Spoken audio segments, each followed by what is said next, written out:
Hello and welcome to Heroes and Humans of Football. My name is Mehreen Khan. And I'm Simon Cooper. This is the football show where we take the hero and we show you the human. From Johan Cruyff to Megan Rapinoe. And from George Best to Kylian Mbappe.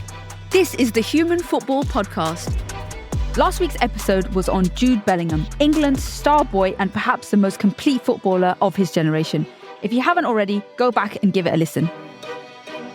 Welcome back to Heroes and Humans, where we have a very special episode with probably the best-known football journalist in the English language. Henry Winter has been writing about football for the last 38 years. He's published around 1,500 interviews, flown around the world many times for World Cups, and covered thousands of matches. When the Times hired him about 9 years ago, they announced him with a massive ad campaign headlined "Winter is Coming." This was the biggest transfer in football journalistic history. He was the only modern football writer who was the subject of television ads.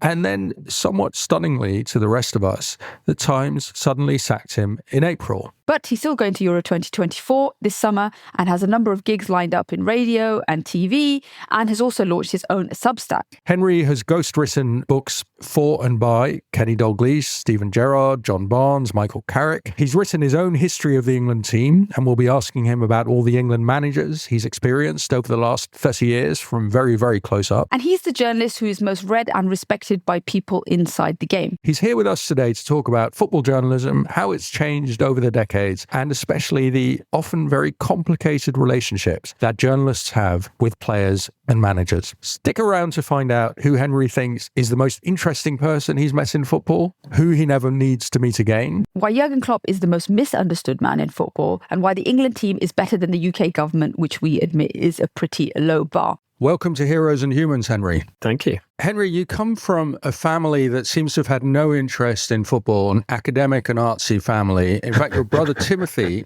who teaches Islamic studies at Cambridge and who's also known as Sheikh Abdul Hakim Murad, has become one of Britain's most famous Muslims. And Timothy says, "I was always the clever, successful one. Henry just wanted to play football with his mates. I used to tell him, I'm going to make loads of money and you'll still be playing football with your mates. Now Henry's living in a house with 10 bedrooms and married to a Bond girl." Now, before you rebut, I know you've already rebutted. You've said she was only in the opening credits and it's not as many as 10. But is Timothy guessing at something truthful there? Yeah, I did actually send him a message the next day saying, look, at least make me appear vaguely cool and say it was a one-bedroom house with 10 Bond girls, because at least then that might have given me some credit. Fortunately, it was in the early days of social media and Twitter. Otherwise, he got quite a reaction. I mean, he's right. I mean, I'm definitely the least talented one in the family, and people go, "Oh, you're just being modest."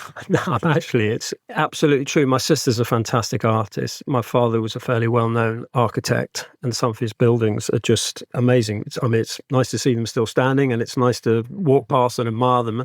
And my mother was a remarkable individual and quite a well-known designer in certain fields. So, the thing about Tim and I meet many Muslims who come up to me and they just talk reverentially about my brother. And it's actually very moving. There are all these social media sites dedicated to him. I mean, I particularly noticed when he was voted amongst the 40 most influential Muslims in the world, mainly because he was one behind Mo Salah, the legendary Liverpool striker. And I was going, wow, that is quite impressive.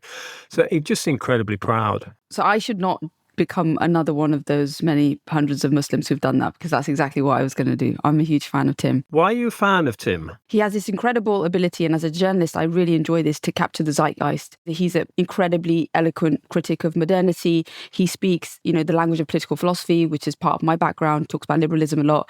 He's uncomparable. Are you saying we have the wrong Winter on? I think we might have to do a spin-off episode, maybe where we get the both of you on to talk about, Mo Salah and what it's like to be influential Muslim. So, he's just brilliant. I'm a huge fangirl. The thing is that everyone says, well, your brother's this famous academic and religious leader and your sister's an artist. But actually, it's all credit to our parents who said, whatever you do, whatever your passion is, make your passion your profession and don't chase money, reach for the stars. But Henry, you went into a passion that was very far from what you'd grown up with. You'd been to Westminster School. Your father, who you referred to, I think, was also an advisor on architecture to the royal family. And in 1986, you joined the Independent as a sports writer, and you end up in this traditionally working class world of British football How did you find that? We're obsessed with class in this country. I don't care where people come from. It's where they're going to. And that's the joy of this profession. It's very much a meritocracy. I look around, I don't know which university or school people went to. I just know that they can do a good intro, they can file a great runner, they can do a good interview, they've got amazing work ethic, they're up early, and are working till late. And I very much don't consider myself a sports journalist. I'm a football journalist. If I wasn't a football journalist, I would be stacking shelves in Selfridges. That's all I ever wanted to be, was a football journalist. If I have got one strength, apart from work ethic, is I'm quite a good listener. I'm fascinated by people. If I sit next to you on a plane, I want to know your life story. And I find footballers particularly fascinating. I want to know about the journey that they've been on, the sort of the sacrifices that they've made, the work ethic that they've got. And I can remember particularly during the early stages of COVID, when Marcus Rashford had his food poverty program, when he was basically feeding a lot of the kids in this country and just doing things that flipping government should be doing and what we pay our taxes for. And I met one or two people who were around Boris Johnson at the time. And I said, you're not going to win this, because this is a young footballer with a platform and a cause, and he's right. He's got history on his side. He's got the country on his side. Tell this to Boris. He is wrong. I don't see that as that's not a class thing. That's about the calibre of the individual. And I would take Marcus Rashford every day over Boris Johnson, even though you might say my background is more akin to Boris Johnson's.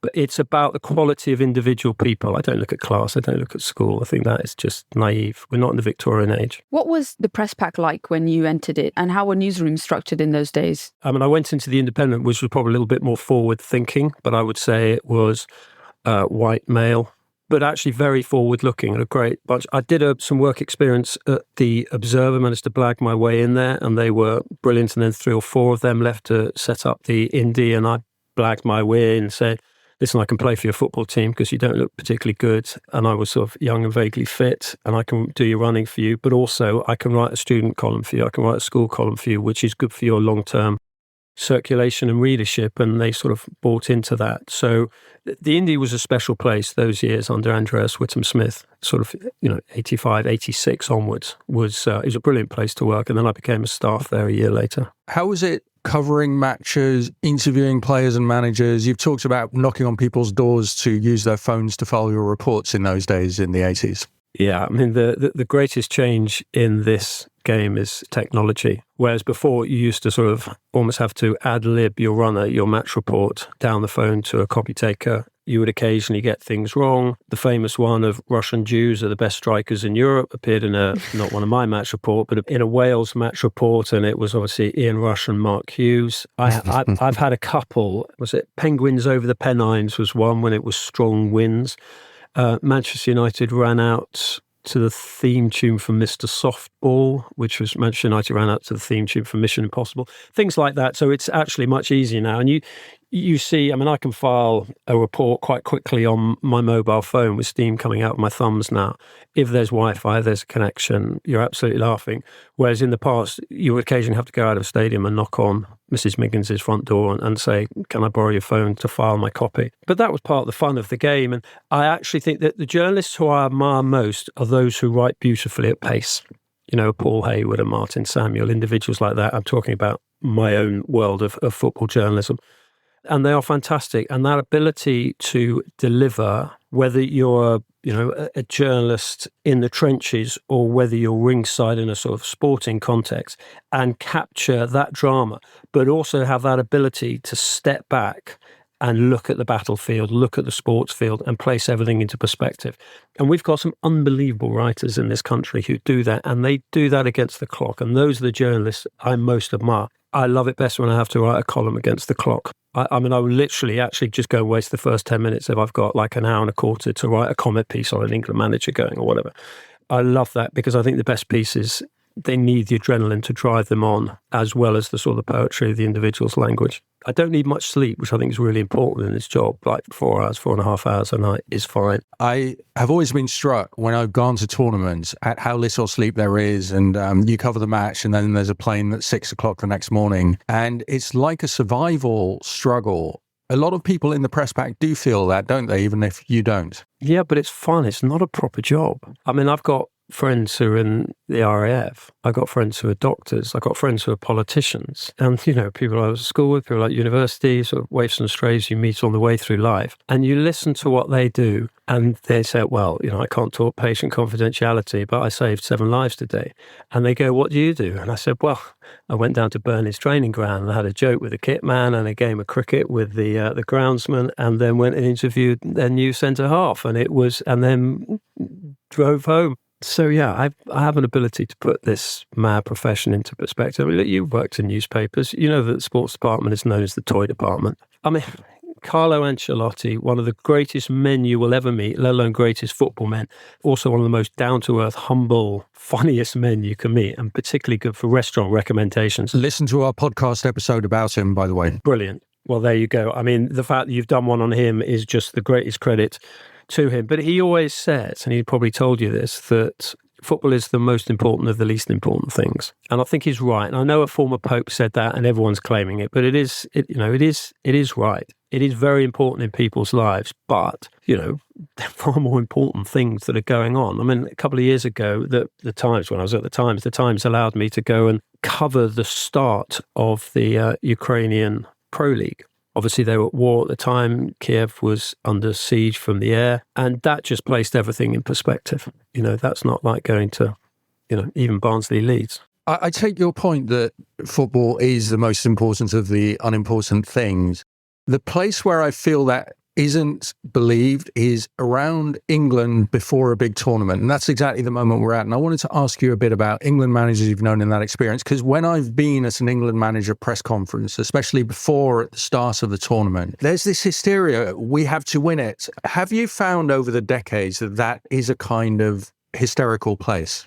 Well, that's totally gone. That hysteria is not anymore. And it's also, you have to understand, everyone sort of throws "Football's Coming Home," the Skinner and Baddiel song, and say, it's all about English triumphalism. And Luka Modric, after the Croatia semi-final in 2018 in Russia, he sort of walked through the mix zone saying, sorry, football's not coming home. Football's not coming home. If you analyse it, if you've got the intelligence to actually look at the words and what Skinner and Baddiel are saying, it's actually a lament. It's actually a lament for the near misses. 30 years of hurt. Yeah. I mean, I wrote a book which didn't do particularly well because England weren't doing well, but it was an analysis of all the years of hurt. And 30 years of hurt keeps mounting. But the publishers insisted, well, it's quite negative, 30 years of hurt. And they very sensibly added the sort of the subline of, and why we never stop believing. And that's the essence of being a football fan. You suffer, but there's always that glint of sunshine sort of peeping through the clouds. Coming back to your point, first, there isn't a tabloid circulation war so much anymore. There's a new breed of younger writers who are coming in who are very much pro-Southgate because of the culture that he's changed, completely understand that. I think there's a better relationship between the England players and the England press now. They're doing well. They've learned how to take penalties. And also, I think there's, just coming back to what we were talking about earlier, that the moral substance of a lot of these individuals in a country which is crying out for leaders, when you look at how Bukayo Saka insisted on taking penalties after being racially abused online, after missing the penalty against Italy at the final of Euro 2020. The substance of these individuals, I just think there is such a connection now between the fans, and Southgate has been a huge conduit for this, between the fans and the dressing room, and between us, and the dressing room. It's changed under Southgate, but before that, you were in 30 years of a very adversarial relationship between the press and the manager. Totally agree. Yeah, and maybe there was an element of entitlement. We're English, we invented the game, we codified the game. You were very aware that England were absolutely integral to the foundation of football. So maybe there was an arrogance of we invented the game, obviously the 66. But yeah, that arrogance isn't there anymore. I mean, England have got a very good squad now in terms of the attacking players. But I think if you polled most of the football writers, they would say France are better, Portugal have probably got a better chance. There won't be too much tub thumping. I think the tub thumping really ended in 2006, really. How did you first experience the England tournaments under Bobby Robson and then Graham Taylor, late 80s, early 90s, when you walked into it? What did you think? What did you notice? It was a little bit like walking into a war zone. First one I did properly was 94. England weren't there. So I was kind of doing other things, but sort of 98 was the sort of the first World Cup, whereas Hoddle, and that was slightly adversarial, but there was actually an increasing relationship between players like Michael Owen, particularly Alan Shearer. A lot of the players we'd sort of got to know and really like. But it was, you're right, it was tense at times under Hoddle, particularly towards the end. Ultimately, the truth is on the pitch. Everything's defined by the results. And Hoddle could have made those comments before France 98. About disabled people having sinned in a former life, which cost him the job. And he actually sort of alluded to it in a slight radio interview, the whole karma thing. And because the results were good and because the Football Association was more behind him, he could get away with what most people see and I would see as nonsense. But of course, he was... when the results were shifting, the sand was moving between his feet, and he didn't last long.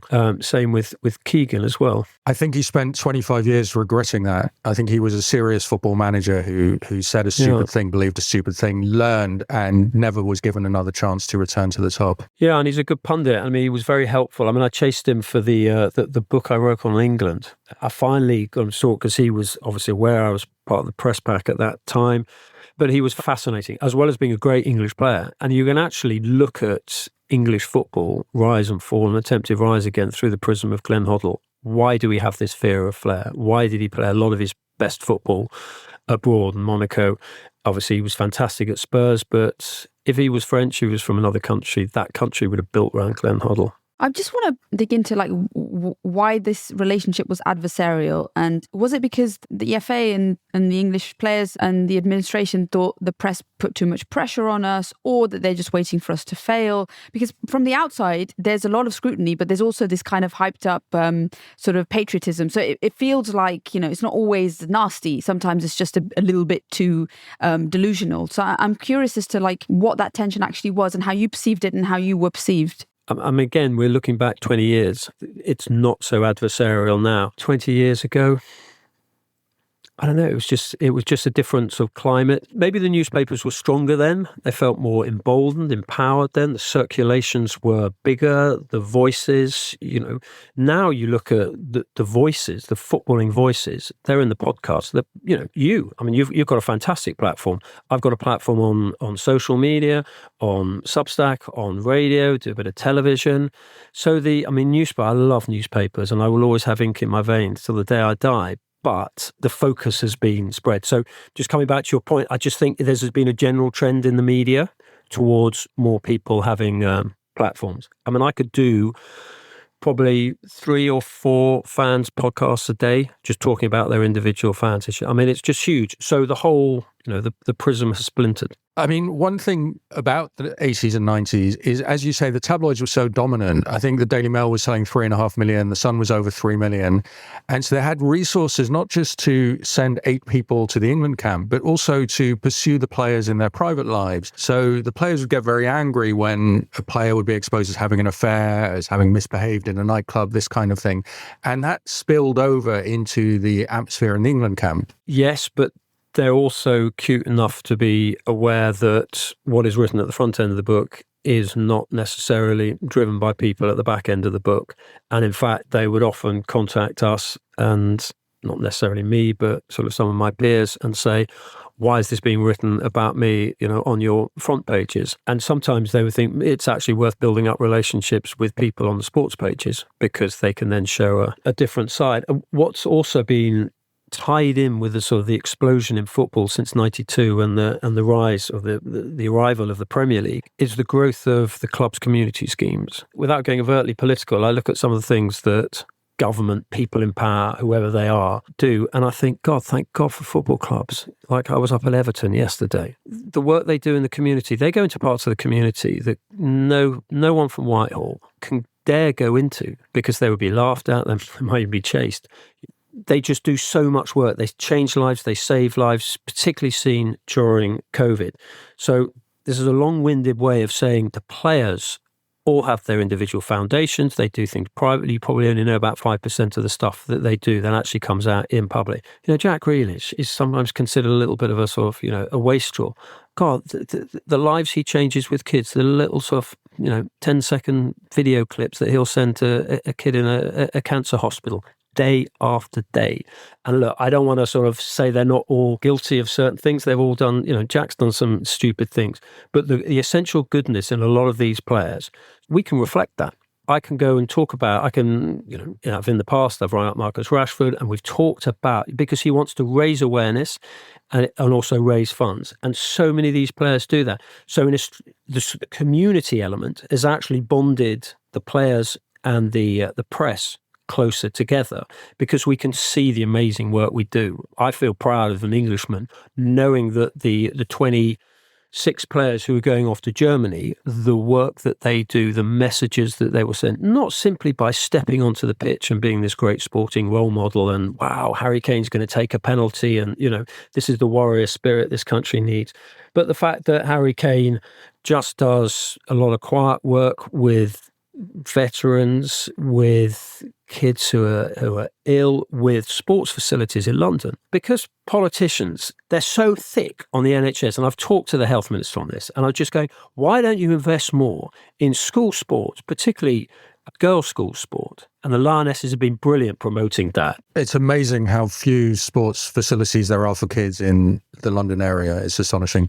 It's disgraceful. And look, I was very lucky in the sports facilities that I had at school. And there have been some very enlightened people who've gone around and said, these amazing sports facilities at these private/public schools, just open them up to sort of the kids locally. So look, we have a problem with NHS, we have a problem with childhood obesity. I think it's absolutely brilliant that the footballers are going out there, like Harry Kane, and campaigning for the London Playing Fields Foundation and saying, get supermarkets away from the few green spaces that kids have to run around in London. And then the long-term benefit for the NHS will be huge. I feel far more confident about the future of this country when the door of the England dressing room gets opened up and I look at the individuals in there and the work that they do privately and publicly and the examples that they set. Of course, they misbehave at times.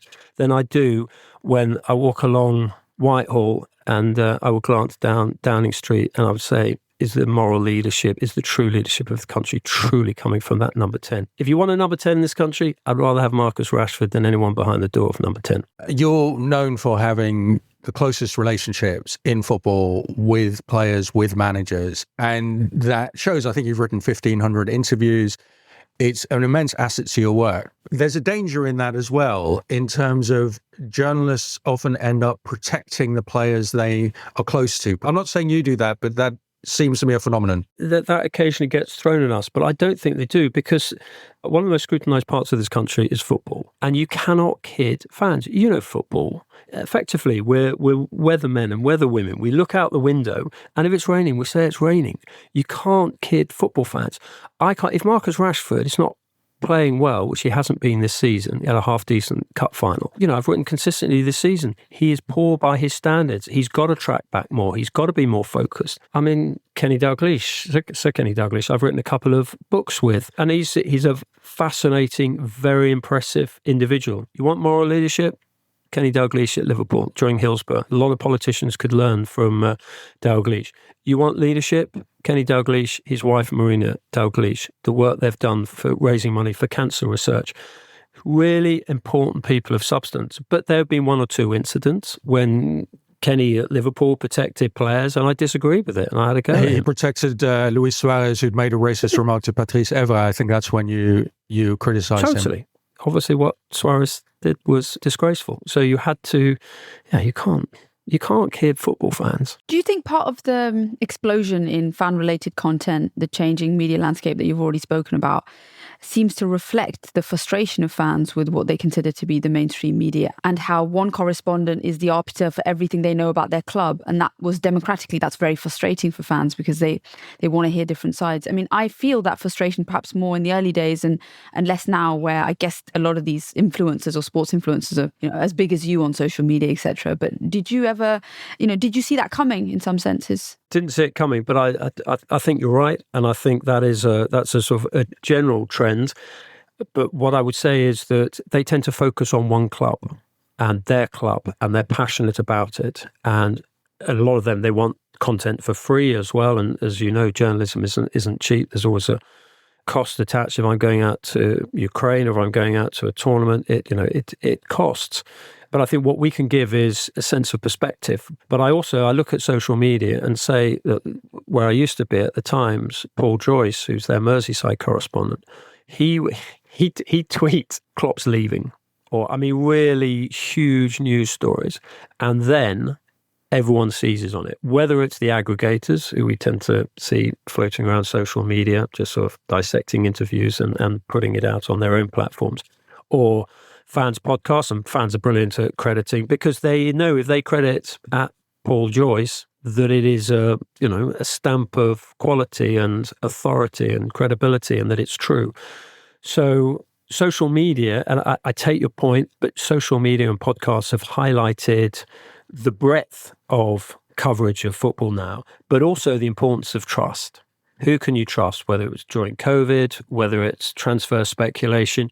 If, say, Chris Bascom at the Telegraph, my old colleague at the Telegraph, if he tweets something, it's gospel. David Ornstein, obviously, is with The Athletic. Say, Matt Law at The Express, he tweeted Pochettino's leaving. Immediately it was taken as gospel, so you would consider him like mainstream, legacy media, whatever you want to call it. And when they tweet about something, it's gospel. And people piggyback on the back of that. I'm not gloomy about the media landscape. I think the talent that's coming through, and B, the number of individual platforms that they've got themselves. So they're probably 17-year-old kids out there who are actually creating a platform that us four have never even heard of. And they're just going to bring that on, and it's going to take the industry on even more. So, I'm not gloomy about the industry at all. So, Henry, you seem pretty positive about the fractured media landscape and why it might be good for football that we have so much content around. I know this is a source of anxiety for lots of journalists in our industry. And you also think that the hysteria around England, which sort of peaked in the 2000s, is not really part of the reality of Southgate's England team. And you think there'll be much more realism about their chances in the Euro 2024 tournament. Stick around after the break, where Henry's going to share some more lessons about everything he's learned in football writing over the last 38 years, and his advice for the journalists and the footballers who want to become heroes while staying human. His code name's Jackal. He's an exceptional assassin. Streaming now on Peacock. He will kill again, unless we stop him. Academy Award winner Eddie Redmayne. You're paying me to kill him. I am charging you for getting away. The Jackal's here. Look at the exits. BAFTA Award winner Lashana Lynch. I will find him, and I will kill him myself. I like to win. So do I. The Day of the Jackal. Streaming now, only on Peacock. This is a reminder that you're listening to Heroes and Humans of Football with me, Simon Cooper. And me, Mehreen Khan. You've talked to me about how important it is to write about footballers and managers as people, always to remember that there's a human being underneath. Can you think of instances where you broke that rule and you regret that? Yeah. We were talking about the World Cup 2014, the year before, when there was the World Cup draw. I went out to Brazil, and the great Brazilian number 9, the original Ronaldo, was there, and he was doing the draw, and he put on a bit of weight from his sort of athletic prime.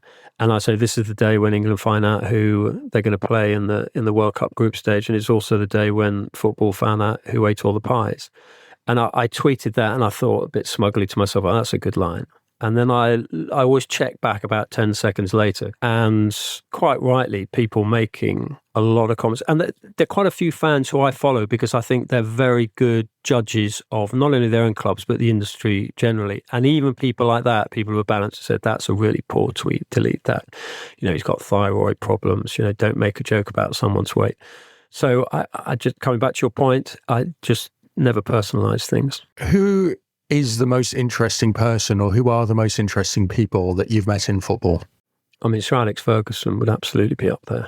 Pele, because he was just hilarious. And you could arrange an interview with Pele, and within about 5 seconds of the interview, 3 people would have come into the room, and then another 30 people, and then eventually it would turn into a big carnival. He was just fun. You wrote about the whole event as much as what he said.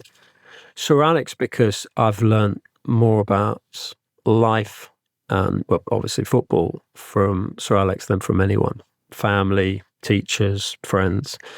Just about his relentlessness, the importance of momentum, the importance of respect, the importance of hunger, that drive. Whenever I speak to one of his former players, one of the first questions I ask them is, what were his team talks like?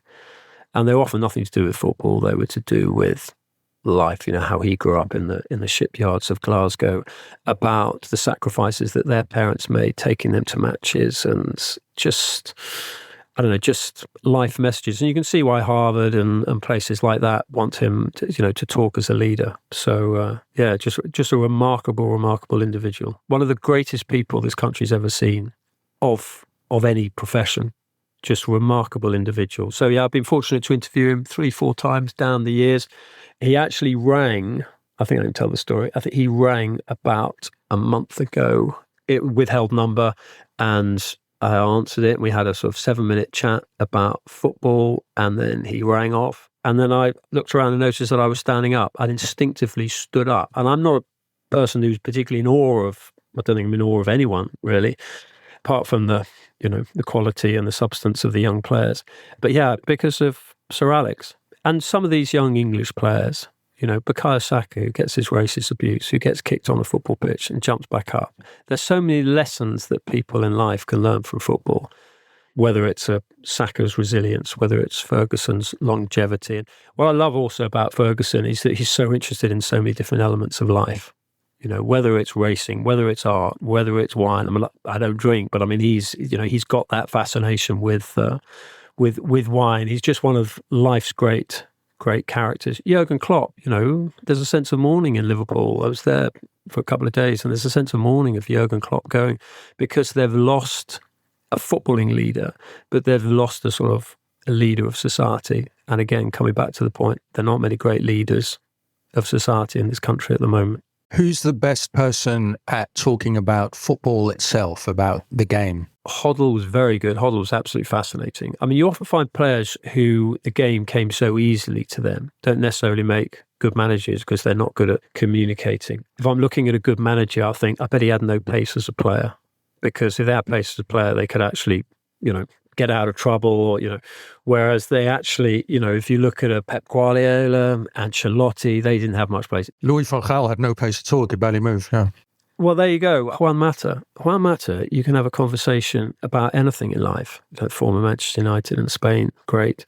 Eric Dyer, I find fascinating. I went to see him over in Munich, and he was living in the city centre, and I bought him a book of photographs because I know he's fascinated by photography. He's fascinated by gardens. I like these sort of well-rounded characters, as well as them having that huge, great drive that defines their life and career. Who would you be happy never to see again if you could help it? Oh, wow. Oh, that's a brutal question. I'm quite soft. I quite like people. I've fallen out with a couple of journalists. Gianni Infantino? Yeah, Infantino, yeah. People in power like that. Infantino, I think, is embarrassing. You just think you have got this ability to change the world, let alone change the football world. And then you become a figure of fun because of the things you've said, because of some of the people you've allied yourself to. He's the president of FIFA. He's the most powerful man in football, and he just makes mistake after mistake. Somebody who's been misunderstood in the game? I would say Jurgen Klopp. Everyone sees this sort of emotional, visceral creature with his tactics of fullbacks bombing forward and, just, what did he call it, heavy metal football. And yet, the science, the sports science behind him. I remember when went into his office and interviewed him, and he was just talking at depth about nutrition, throwing coaches. So there's so much science behind all this emotion. Ten Hag as well. I went in to see him at the end of his first season at Manchester United and just talked in depth with him about all the things that he was doing. He was making changes to the training ground, all the sort of, the detail. He's a serious manager, coach, and I don't think the depth of his ability was properly appreciated. You're now going to Euro 2024 with your Substack, which is a completely new experience for you. How will that work? How is that different from going as what in the football industry is known as the number one? Number one is a very important phrase of a newspaper. Yeah, it's quite sort of liberating in a bizarre way because, I'm doing it for radio, I'm doing it for TV, I'm doing it, say, for Substack. I'll be doing a podcast out there. Everyone's got a podcast. Unfortunately. Yeah. Now, how will it be different? Well, I think I'm more on a park bench than in a nice hotel. But hotels don't bother me as long as the Wi-Fi works. I was talking to Southgate, bizarrely, at the football writers' dinner the other night. And I just said, I'm absolutely 100% going to this tournament because I've done England, I think, at about 15 tournaments. And maybe you think this is English arrogance, but because if you look at the quality of the attacking players they've got, England have got a chance of going far into the tournament. Not so they're going to win it, but they should go far into the tournament. You look at the quality of Bellingham. And again, if you want a role model in life, Jude Bellingham, just fantastic. Gone abroad, the things he's done, when you hear him speak, it's like a 28-year-old. He's just got this personal authority, no arrogance. That what Southgate calls good citizens, and the squad is full of good citizens. It's the All Black things, no dickheads. And he's got that.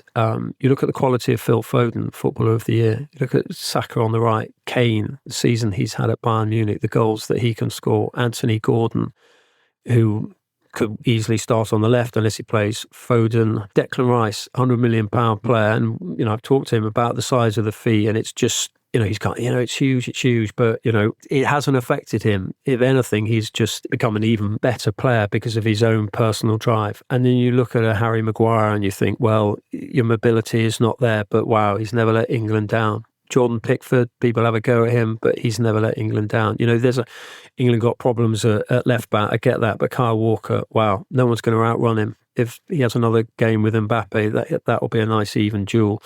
So England have got a chance. So I was saying to Southgate, absolutely, I'm not going to miss this, because even though there's the years of hurt, we never stop believing. How does the kind of knowing exactly what fans are saying about you at any minute of your day, how does that impact players?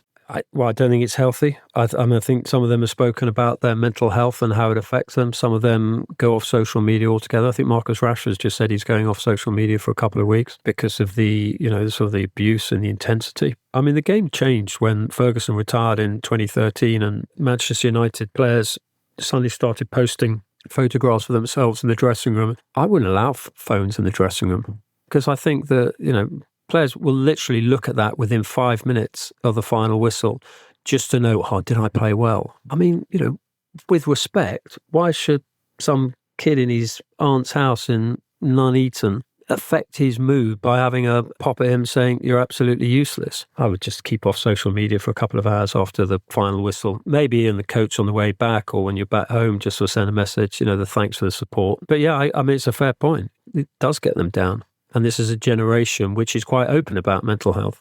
In fact, I'd rather direct my energy towards the social media companies and say, for God's sake, open up your eyes and just see the sort of abuse and the issues that are being affected. I've got kids the players' age, early sort of 20s. So maybe I sort of have that empathy with the players a little bit more because there's a sort of, slight paternal element. But the players are tough. They may go through things like that, but I don't think anyone can understand what it's like to miss a penalty for England. But the pressure on a young black player walking from the halfway line, knowing that if they miss, it doesn't just affect them, it affects their family. They just know the tsunami of racist abuse that's going to come their way. And that's why Bukayo Saka and Marcus and Jadon was so impressive in the sort of, the week subsequently, particularly at the start of next season, is that Bukayo Saka immediately said, right, I'm taking penalties. I'm not be beaten by these people. We often end by asking what our protagonists would be doing if they weren't a footballer or, in your case, football writer. You mentioned stacking shelves at Selfridges at the beginning. Is that really, you think you'd be on the retail floor? I might be in the warehouse. Yeah. I enjoy football writing. I don't really have any other skills. I mean, I mentioned stacking shelves at Selfridges because that's what I did for sort of 5 summer jobs, student Christmas jobs, sales jobs, which was great. It was great fun. And it did teach me one thing, which was disarm with charm. So never get angry when you're dealing with people. Never complain as well if people have a go at you. I mean, I have a go at people in print, so I can't complain if people have a go in public or, people write articles slagging me off. So what would I be doing? That's a horrible thought. I mean, if you want talent, look at my brother and my sister. They could, my brother could do anything because he's just so eloquent. So, he's just this intelligence that he's got. I have this love and pride for my brother and sister and just huge pride in them professionally and also personally as good people. And when you see people like that and you get to know people like that, you think, wow, this country's got a chance. Thank you for listening to Heroes and Humans of Football. For more information, go to our website at heroesandhumans.com. And follow us at Heroes and Humans on all social platforms. This show was developed by Immaterial and produced by One Fine Play. Matt Cheney is the series producer. Kazra Firuzia is the editor and producer. We have been your hosts, Mehreen Khan and Simon Cooper. And this has been Heroes and Humans of Football.